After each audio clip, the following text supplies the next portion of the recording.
deal? What do you have to prove? This also brings me back to that. We went to go see the fireworks for Roseland Festival last night. The kids that were standing next to us, what were they saying? Like, I was thinking, like, if Britton were here, if Britton were here right now, he would ask them so many questions about, like, who is with who, and are you actually together? Have you guys actually done anything? Because they were, like, making... It was like your joking, typical group of, like, half a dozen teenagers. Mm-hmm. And one of the guys is making out with a girl. Yeah. Well, whatever. Big deal. Mm-hmm. And we're standing there up against the railing of the bridge, the Brookside Bridge.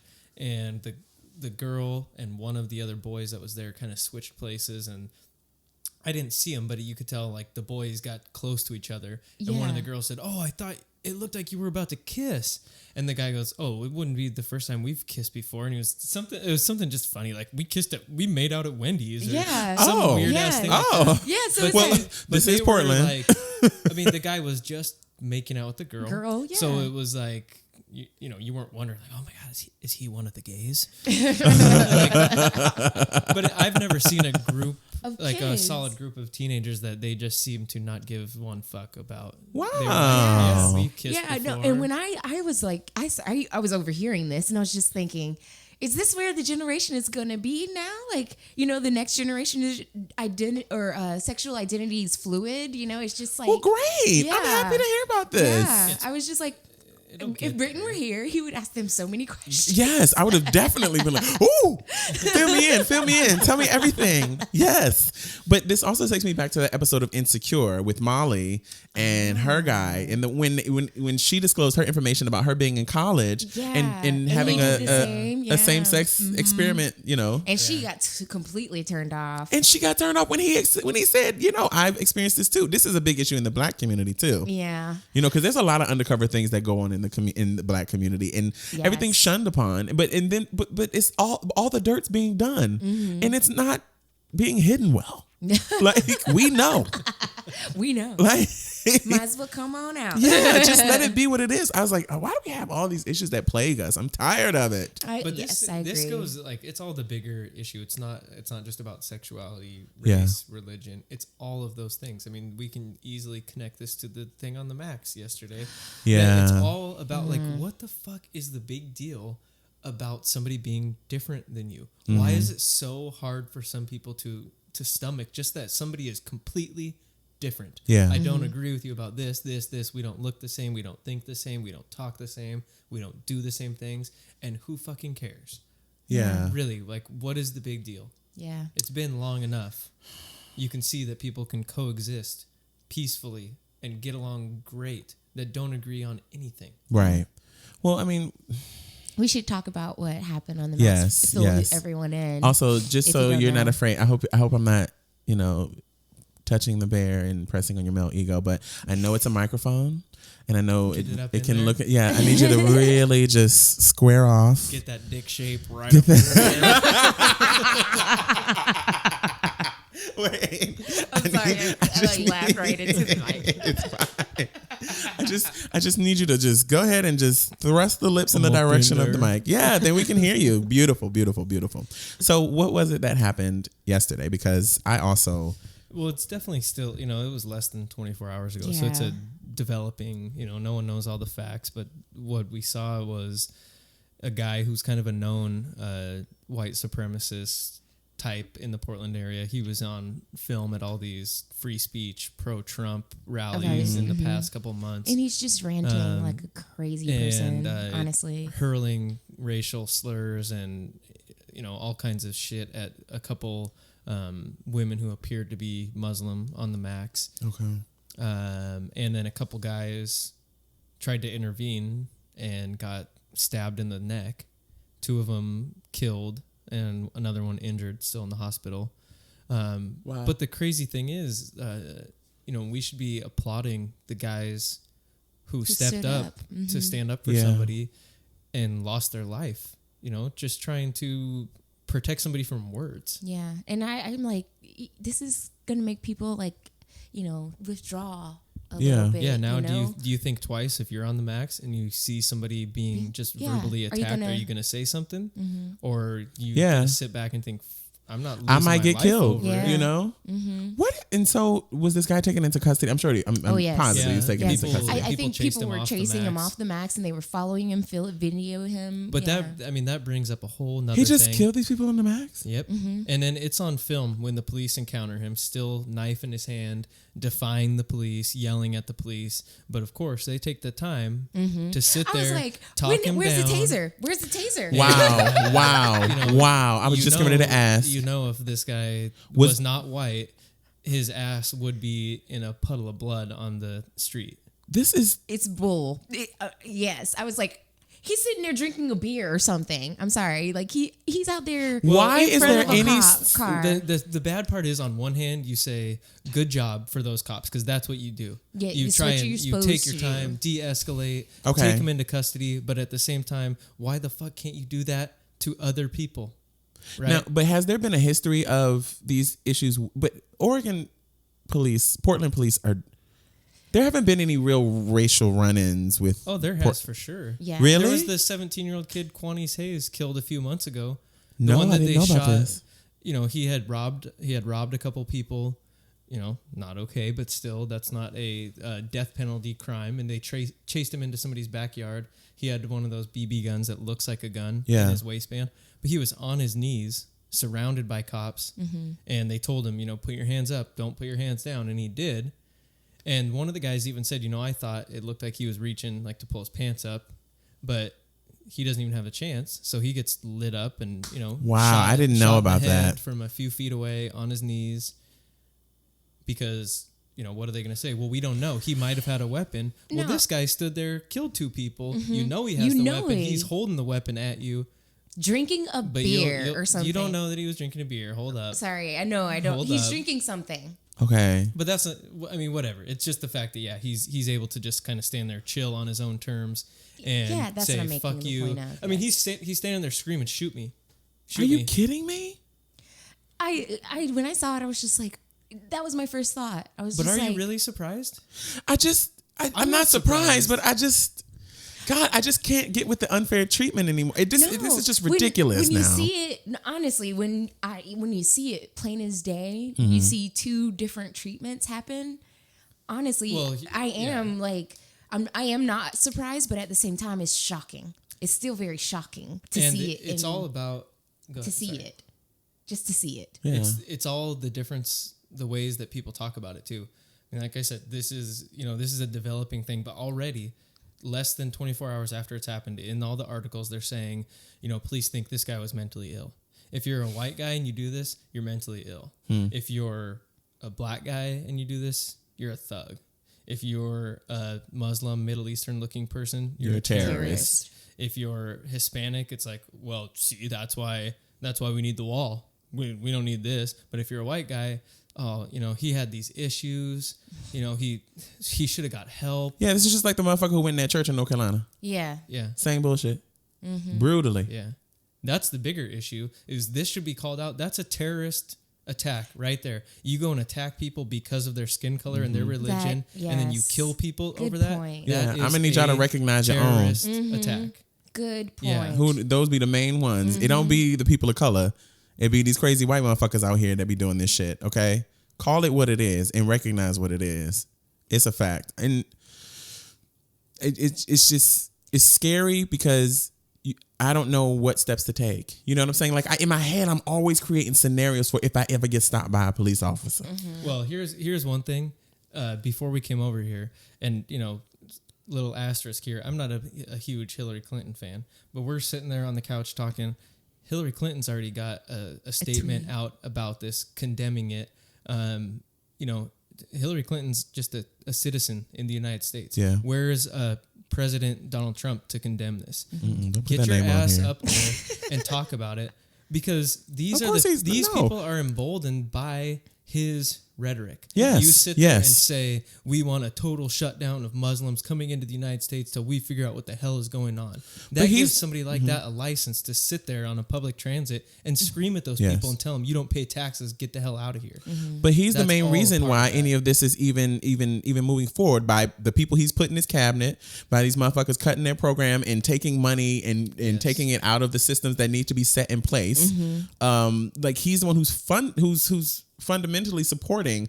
He gave it all a of voice. This. Yeah, gave it the voice. Who's the department? I just. And it's not to fully blame him. I mean, you can't blame anybody but the guy who did it. But when these things are happening more and more, you can't go a week now without seeing a handful of these videos in a grocery store or a coffee shop or somewhere. Yeah. With somebody just berating somebody else that's not white. And the thing is always, Trump's in here now. Yeah. It's Trump now. Get out of here. Don't speak Spanish. This is America. Like, get that bullshit out of here.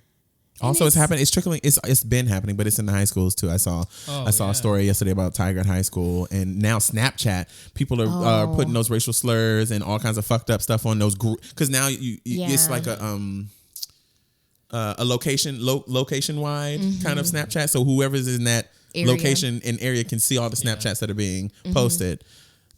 And the stuff that is just coming out is incredible. Somebody put on like those little masks, ones that peel off all the impurities from your skin. And it was a white person, or a white kid in the high school, put on the mask and then wrote the N-word on the Snap.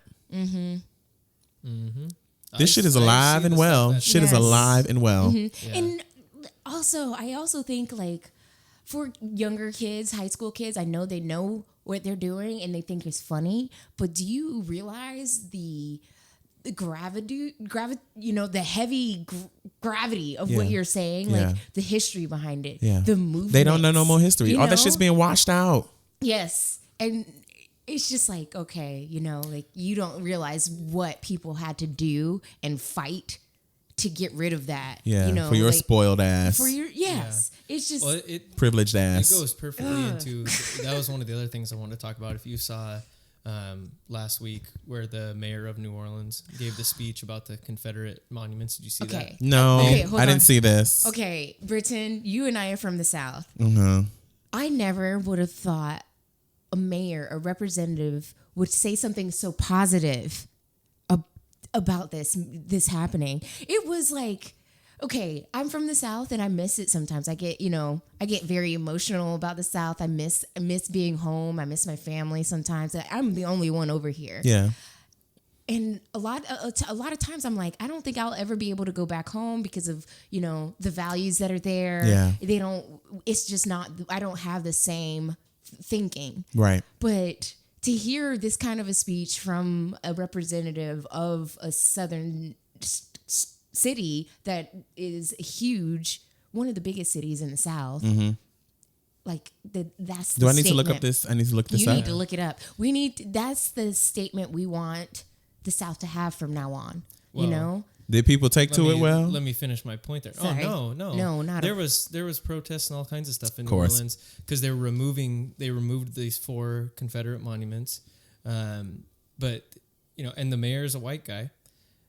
It's amazing speech, but he talks about people say you can't erase your history and all that, and he's saying that's not the point. It's not erasing history. You can still recognize the history, but you don't have to revere it.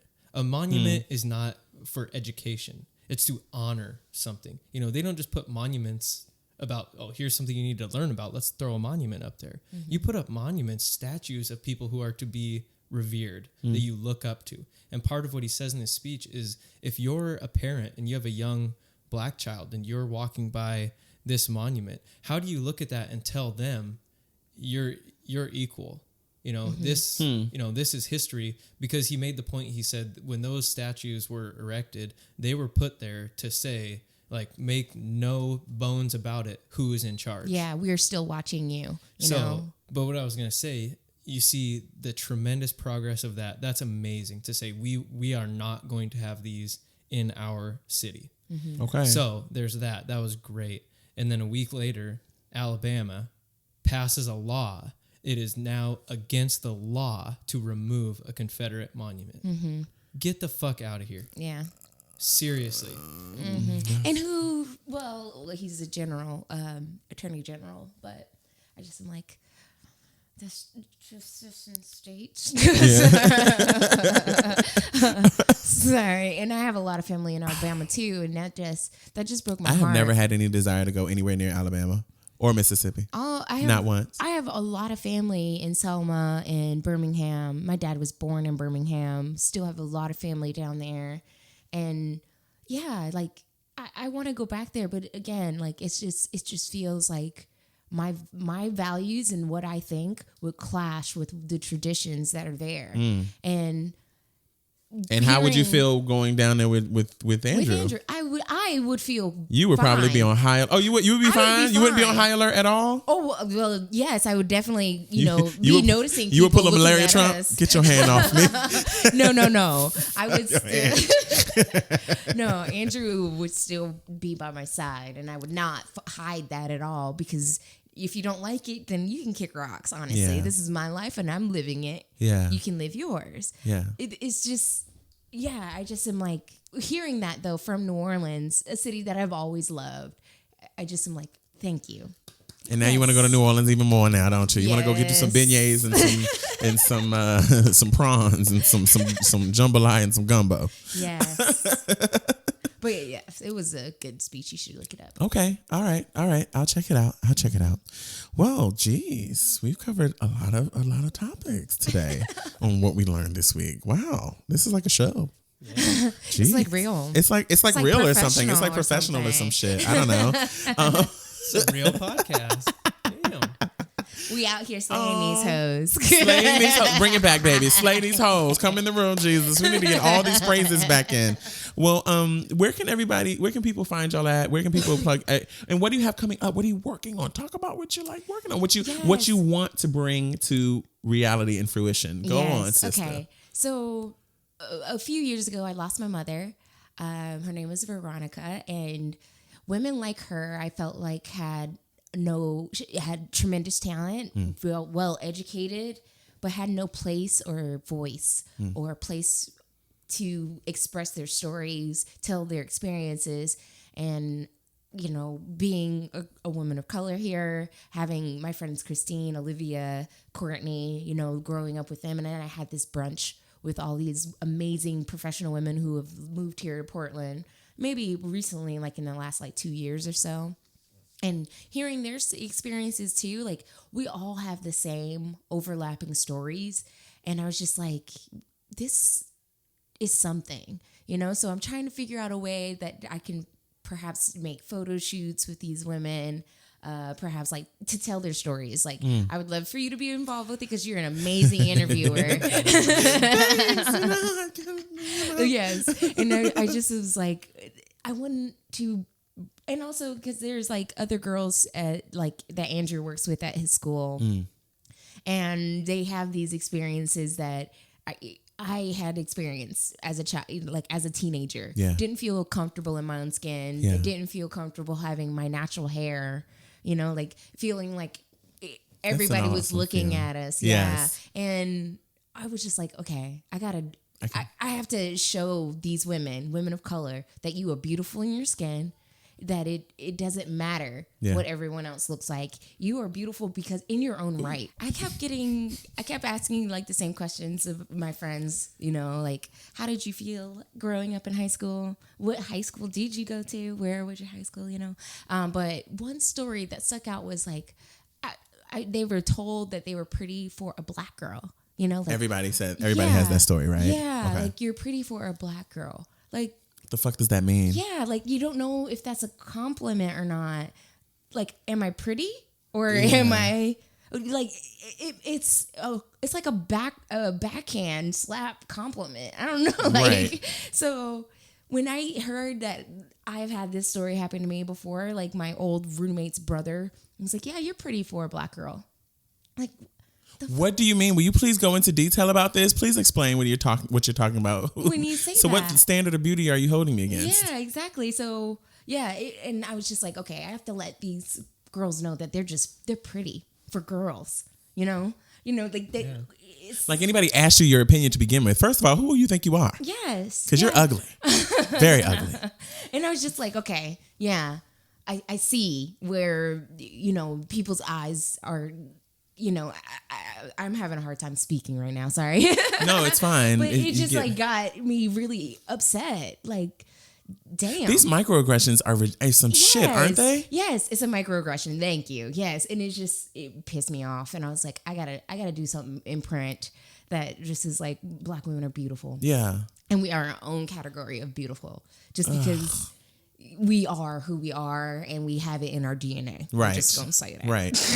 I agree with you 100%. Yes. Mm-hmm. All you hoes are taking from us. Remember that. Yes. Oh.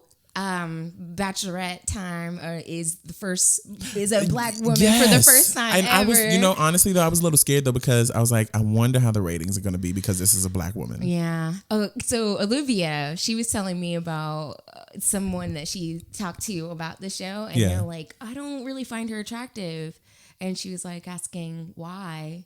And she said, or they said, well, she's fit like a basketball player. And I was just like, that's upsetting. I was just like, I looked when I heard that she was going to be on their show, and I heard that, she was already on a previous Bachelor. So I was like very curious. So she's gorgeous, I think. And I think she's lawyer. phenomenal. I think they just some hating ass bitches. Fuck all of them. And I don't know who did this, but somebody just turned on the vacuum cleaner in another room, and I'm really about to be lit up in here. Yeah. I'm really about to knock all this shit over and go off. No, don't.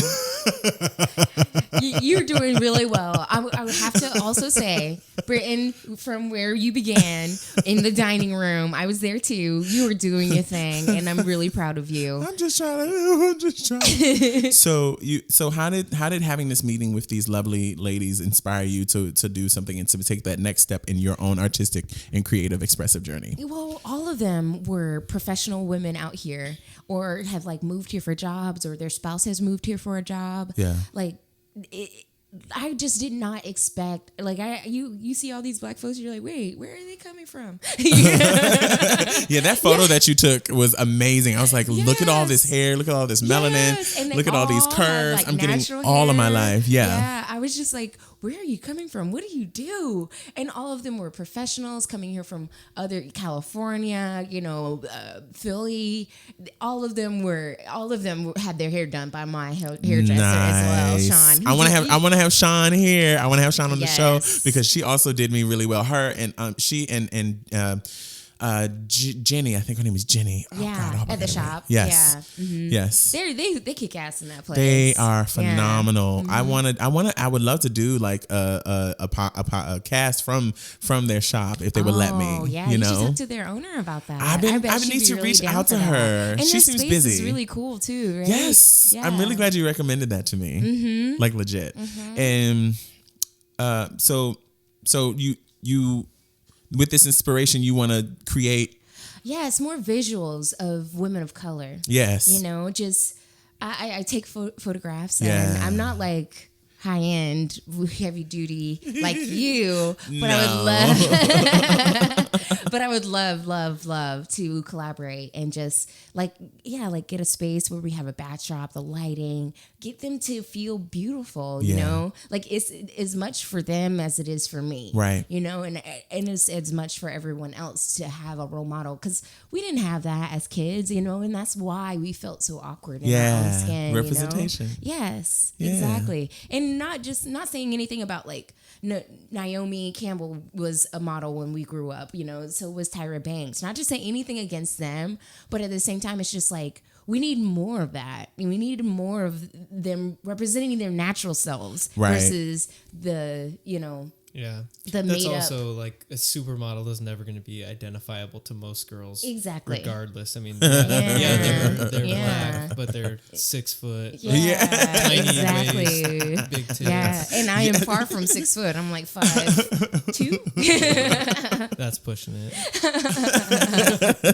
Oh my gosh. Well, you two are just always inspiring me, and you two are just amazing. I'm really happy to call you both friends. You inspire and me. Family. You're And and You're the one who's killing the game right now. Yes, Right you now. really are. right now. I came a long way Always. from cute cameras It's right like now. you're in a Cute. That's a cute camera. good, killing the game for in now. US, right. Keep me on my toes, right? I'm coming for you. Today, you're doing well. Yeah, Today. You're doing awesomely. Always. been killing the game. Yes. Well, Making Andrew, what about moves. you? Where can people find your craft? And when, you know what? I want to ask you a question, sir. When are we going to see you and your craft coming out and about and hitting these markets again? Because if y'all don't know this, he's a brilliant stippling. He did a lot of stipple I've only done a illustrations, couple of those, portraits. really. He's Yeah. phenomenal, y'all. Thank Go to Appreciate AGRAGG on the Instagram and see what he's done. It's real. Yeah, check And it out. also friend him and real. tell him Village Vibes sent you. And then befriend Village Vibes. Yes. Yes. And go to LITTLEMELBELL Yes. and see what she's Little doing. Mel Bell. Yeah. Little Mel Bell. Yeah. And get it right. Her name is Melody because she will let you know. And that's MELODEE. Okay? Yes, that's true. She's My not mom playing. gave me a name for a reason. She will clock you, honey. What are people calling you? Well, they spelled it with a Y instead of Yeah. two E's. Oh, I see what you're saying. She clocked me one good time on Instagram and I've never messed up again. And that was an accident. That was autocorrect. And she was like, Melody. EE. I like the spelling of my Get it straight. name. What can I love say? the spelling. I bet you do. Love it. Can't get enough of those two E's. Golden Poom Poom. Well, She got that Erica Badu. No. Erica Badu is one of a kind. she said I'm an original. Little She Mel's she one said of- she has that Melody Dudley. Yeah. She said she Yes. Come to the room. yes. Please invite me.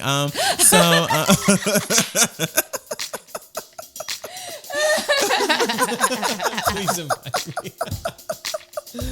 That just reminds me of the portrait we saw. I'm sorry. And we sent it to you. The painting, remember? Yes, the one with I saw that and I was just like, any day, wanna buy anytime, I'm there. We were at, what was it? Green Was that light, the red light? and they have this portrait of this goddess with a fro, and she's like with a man. The suave white boy. Yes. And we No, took it that was picture. so beautiful and Golden hair.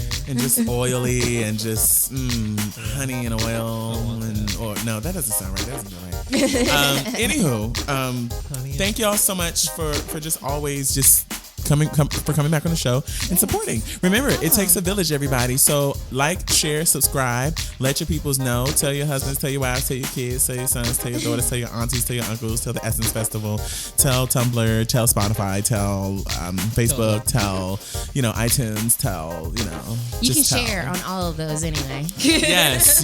Just let them know we're out here and we're not going nowhere. For reals.